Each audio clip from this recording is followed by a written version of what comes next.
Hello, welcome back, and we're going to go ahead and continue on with this. But I did realize that I didn't quite finish this. Notice how I have a space here instead of a gap. I really wanted to have a gap between them so it'd be easier to read. So what I really meant to do was put a line feed in there, and that should separate it. And from now on, I'm not going to go ahead and go through the toolbar up here. To get the serial window up, I'm just going to hit Control-Shift-M. It's a lot easier to deal with. And now you see I have a gap. Okay? So the intention of this video was actually to show you how to create a library and how to install a library. So, in that end, let's get started. What I like to do to create my library is, first thing is, let's create a directory for it. Recall when I opened up Arduino over here, you could see that it was in the program files x86, Arduino. Here you see the libraries. Okay, I'm going to open that up, and I am going to now create a new library in this space. I'm going to create a new folder, and I'm going to call it, let's call it just MaxSonar. We're dealing with pulse width, so PW. It seems like a good name for the directory. And there you go. So now I have this directory opened up. Okay? And let me set that aside. Now, we need to create a couple of files. We need 2 files for every library. We need the header file, the .h file, which kind of holds the information about what's in there, the variables and such. And then we're going to need the actual C++ file that actually makes it go. The way I like to do this is, first let's just open up Notepad and let's just create a file. Let's call it, well, I'm going to put in here, we're going to call it the MaxSonar pulse width .h. Okay, and we're going to actually, this is all going to be gibberish, you know, it's ultimately going to be gibberish. You know, let's just start right off doing it properly. Let's put in a /* and a //.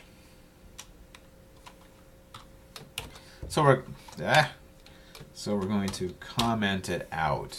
You won't see it eventually. And I'm going to save this. Save as.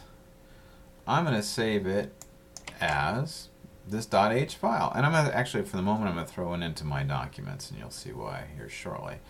So we're going to save it as my documents. I'll summarize it because I haven't. This is a computer is like an out of the box. I haven't set it up to be custom. I'm trying to keep it sort of generic as possible, and I don't have the rights to actually write directly into the program files. I'm going to have to drag it over.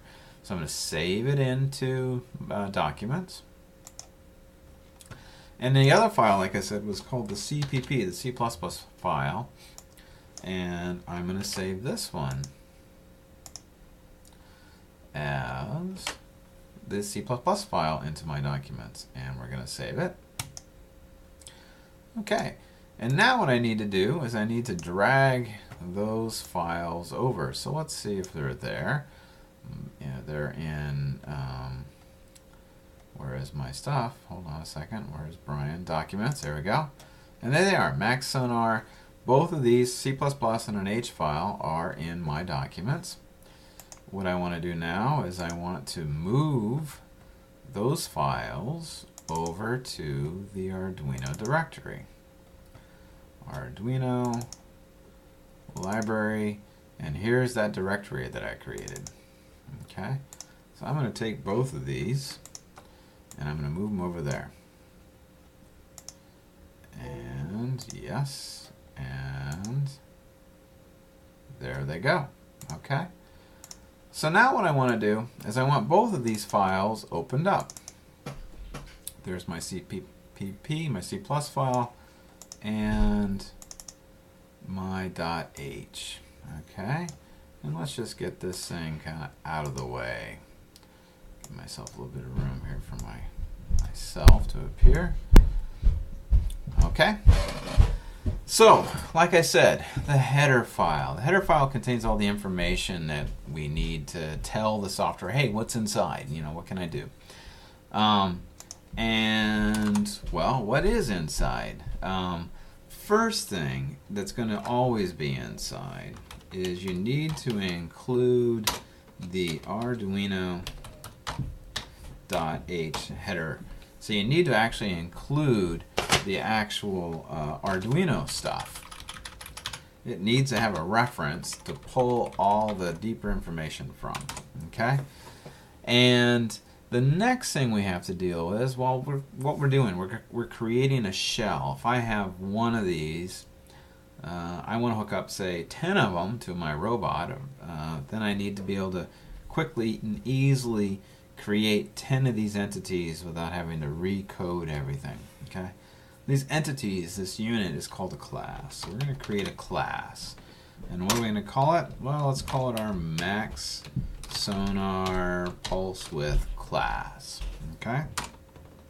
And as usual, we're going to seal it all in with some curly mustaches. Well, what's inside our class? Well, the most important thing that's inside our class is going to be the actual program. The one we're going to be calling upon, the one that the C++ file thing is going to be addressing. I think we ought to just call that we'll stick with the same name, and let's call it, oh, darn it, don't do that. Let's call it the MaxSonar pulse width. Now, I have more than one. What separates one from the other? It's going to be the pin they're connected to. For example, this one's connected to pin 5. Well, we want to be able to pull up one of these things independently, separated only by its pin. So let's create that variable. We're going to call it the, what do I call it? The in pin. And we now have identified sort of the main functional unit that's going to be within the C++ program we're going to be creating or moving over.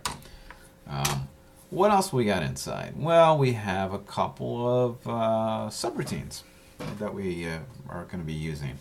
Well, which two do we have? We have the, I'll go over here. We have, of course, where is it at? The main one, the read pulse. The read pulse in, and we also have the convert to inches, and we're going to create a whole bunch more. Okay, so that pretty much covers the big picture, the whole unit. It covers the two subroutines that we have created thus far. We also then need to throw in the variables. So what are ones we dealing with? Well, we've got certainly we have the max in. Oops. The max in. Okay. Need to do that one for sure. We have the inches. Stupid space. There we go.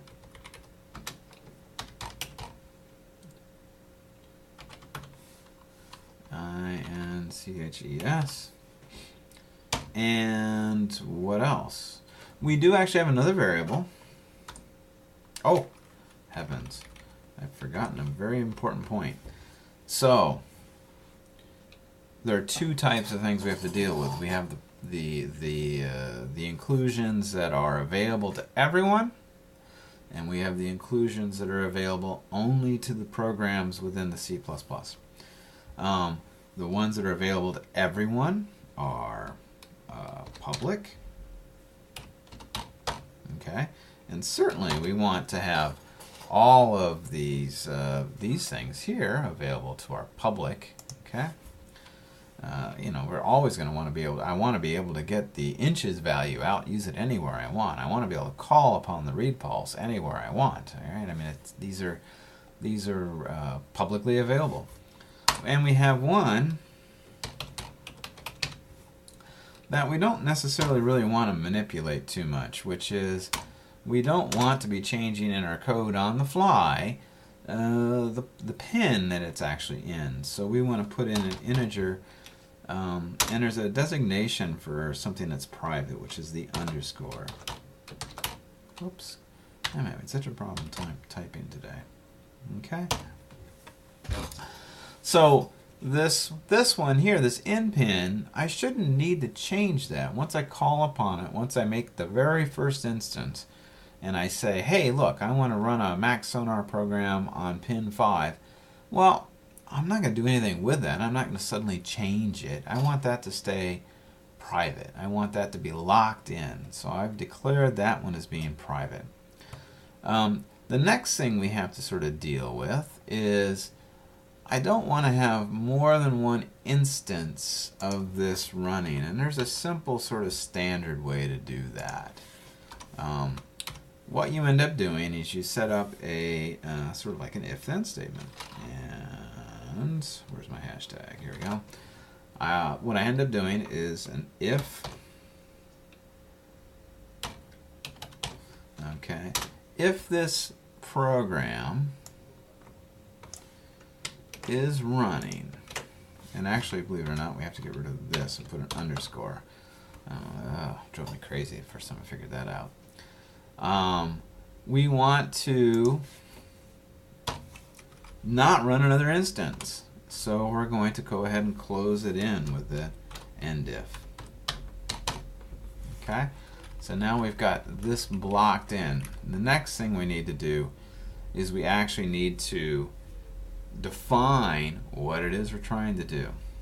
Okay, and that is done with this statement here where we define this actual program. Okay, so now we have a basic header file. We've got a loop breaker in case you actually have a couple of them running. It's not going to let you do it. We're going to define what it is we're doing. Well, what's in that definition? We absolutely have to include this Arduino.h file, and we are creating this class that we're going to be able to call upon in our program over and over and over again. That class has some public stuff we want to be able to access in our software and be able to use, including a couple of variables. And it has something rather private, which is I don't want to be changing the pin that it's hooked up to in the middle of a program. That variable, no, don't want to do that. Okay? And I'm going to save that. Oh my gosh, time is flying. So the next thing we have to do is create the Cpp file. All right, well, the Cpp file is pretty much this program here cut down to the bone. All right, we have a couple things we should do first. First off, we should definitely include the Arduino stuff, right? We want to include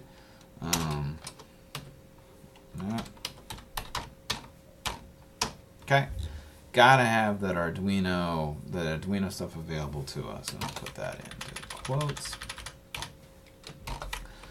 And we are also going to be calling upon the MaxSonar stuff we're creating. I mean, that's kind of the point of it. So let's do that.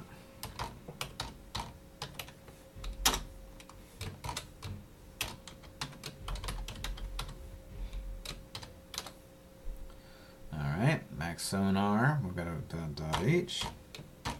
Okay. Now we've got those two pieces.